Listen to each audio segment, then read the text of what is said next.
Prince Harry touched down in London this afternoon before rushing to Clarence House following his father's shock cancer diagnosis. The Duke of Sussex is believed to have flown into Heathrow on a British Airways flight, while Meghan, Archie and Lilibet stayed at home in California. Harry's transatlantic dash has raised hopes the Windsors will put aside their royal rift and heal recent wounds. Despite his ongoing legal battle with the Home Office over automatic personal security, the Duke was whisked from the airport in an official Land Rover with police escort. After a brief meeting with Harry, the King was seen smiling with Camilla as he travelled the short distance to Buckingham Palace, from where a helicopter flew him to Sandringham. Well, royal sources say there are no plans for a meeting between Harry and William, nor his sister-in-law Kate, who's recovering, of course, from that serious abdominal surgery at home in Windsor Park. The Prince of Wales is gearing up to return to royal duties tomorrow after taking some time off to care for his wife and children. The heir to the throne is expected to step into the breach and take on extra engagements for his ailing father to reassure the public. Meanwhile, it was business as usual today for Charles's sister, Princess Anne, as the royal stalwart handed out honours before heading up to the Midlands in a packed day of engagements. I think that's one of the things that's really been brought to a lot of people just in the last 24 hours with the news that the King has got cancer is obviously, first and foremost, this is a family who've really been through it recently and now are dealing with the patriarch. You know, he's our patriarch as well. He's our head of state, but he's the head of their family, suffering with cancer. But also, how are they going to divvy out all those other duties and public engagements that need doing? And you saw Anne there taking on two today at different ends of the country. And she is admirable, but it does bring it home that, again, we saw Harry today. You know, Harry would be doing that if he was still a big part of the royals. Lots of questions being asked today. Was 45 minutes long enough that we saw him going in, Harry, into Clarence House where Camilla and Charles live, and then we didn't see Harry leaving actually, but we saw the King and Camilla leaving, as I just said, to be flown up to Sandringham. So people querying, is that it? Could he have really flown from California just to have 40 minutes and a cup of tea with his father? Personally, I hope that's not, and I hope that it was just the case that Charles wanted to get to Sandringham today. And there is something else to mention on that, which I think is relevant. Today, February the 6th, was always a really important day in the Queen's calendar. It was the day her father died.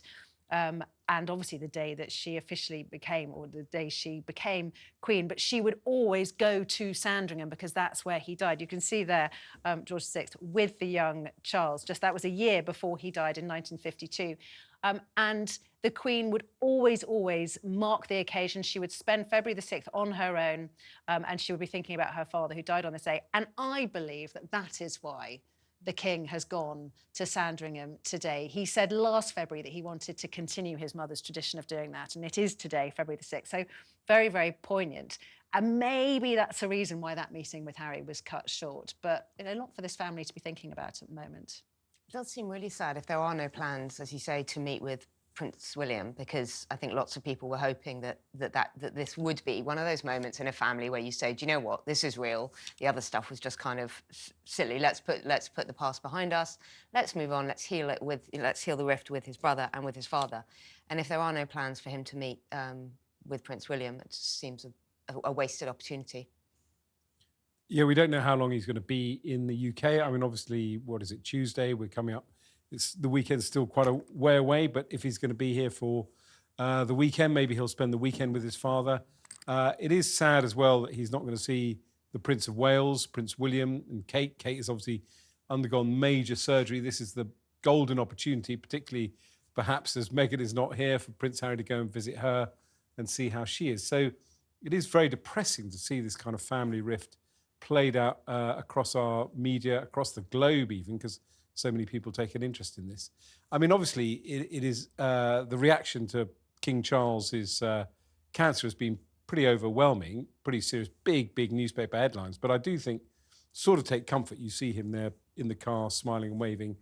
It's quite clear that as a result of his prostate operation, something was found. But it does sound, particularly what the Prime Minister said, that it was found early, and otherwise it would be, you know, it doesn't sound like it's, they took him into a room and said, you've got 6 months to live, Your Majesty. So hopefully the prognosis is very good. And don't forget, part of the reassurance, the transparency, is that a lot of cancers, if they are caught early, you can get through. I don't think this is not a normal family. So Harry spending 45 minutes and people saying, is that long enough? The king already has his very strict schedule to stick to, that lots of people have to be moved around for him to say, actually, I'm going to stay here tonight. That's a lot of other pieces have to be moved around. So I don't think it's insane that Harry had 45 minutes with him. And maybe you're right, Ed, Vasey. Maybe you're right, Ed. Maybe he'll go up to Sandringham over the weekend. Harry and William, I think that's dead. I can't see them ever reconciling. And even though we can say, oh, well, this is an opportunity for them to unite, I can't think of anything more awkward. After everything that's been said publicly and behind closed doors, I would not now, if I was in Harry's position, or William's, I would not, if I was William, actually, I would not want Harry to now come and see my... But there's Emma's point, which is, this is serious stuff now. Yeah. You know, the rift has been serious, but this is serious stuff. Where is when families reconcile. But I think almost the bit of evidence, because there was always that question mark, you know, well, what if they got together, if the circumstances were right? Well, if these circumstances aren't appropriate or correct for this, then what would be? And I mean, obviously, Kate's trying to get over some pretty major surgery, and I think the last thing she wants is the physog of Harry popping his head around the door. Well, maybe it is what she wants. I don't think that's going to necessarily play out. Maybe some Californian remedies. Well, there could be there could be that as well.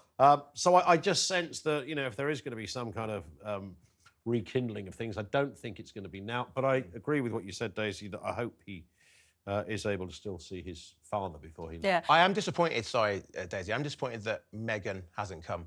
Only because on the day when they got married, we know Meghan's dad had caused all kinds of issues for her and for the royal family, and didn't come to the wedding.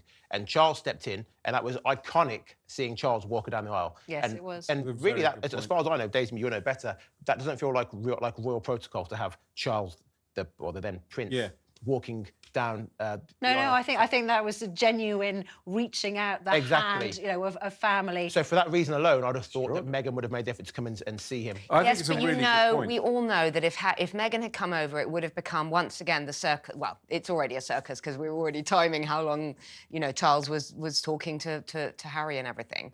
But if Meghan and Harry had landed at the airport, and it would just once again become the Meghan and Harry circus. Yeah. They would have been hounded and followed. Whereas this is about Charles.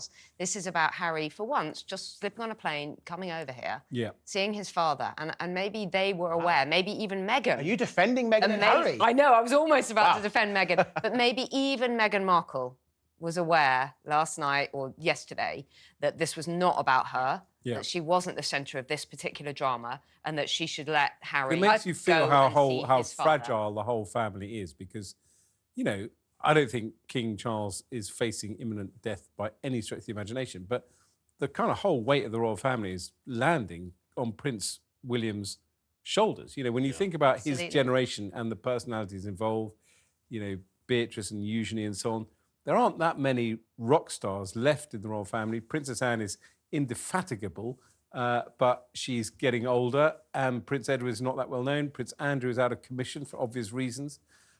It's all coming down to him, and you were saying earlier, you know, they are stretched thin. They are, and that's absolutely right. If you think that he is the only working royal who is currently working, obviously because Kate isn't, who's not middle-aged. I mean, the youngest, other than that, would be Edward and Sophie, but they're a whole generation Well, hang on a minute, he's 40. Do we not calling that middle-aged? No, that's young these days. Okay, that's young. We all live to 100. Now 60 is middle-aged. But I mean, actually... But let's be real. He's the only member of that generation. He is middle-aged, as in there's no one else of the same generation. There's no Harry, there's no Meghan, you know, there's no Beatrice and Eugenie. A huge diary problem, because I mean the king had over 500 engagements. Since he's become king. And then you think what the king has been through in the last 18 months. He's lost both parents. You know, he's got a dodgy brother that's been, you know, cast out.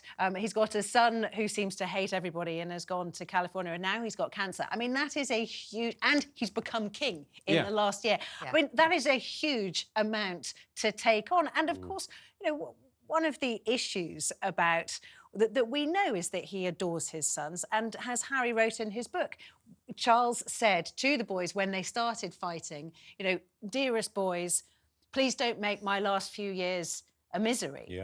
And now he's got cancer. So just coming back to all your points, if they can't take that on board and say, we're going to do it for Yeah, Dad, exactly. Yeah. actually, Yeah. because yes, I'm sure you're right, Ed. Hopefully he'll get through this. But cancer is really scary. It is, Yeah. but- even if you've got a good prognosis. But Daisy, it's very easy what needs to happen, but they won't do the necessary. Harry has said he wants an apology from his father and from William. All they've got to do is sit in a room with him and say, I'm sorry I didn't hug you when I told you your mother had died. Things I'm have sorry changed. that we didn't come forward and defend Meghan when the British press were attacking her.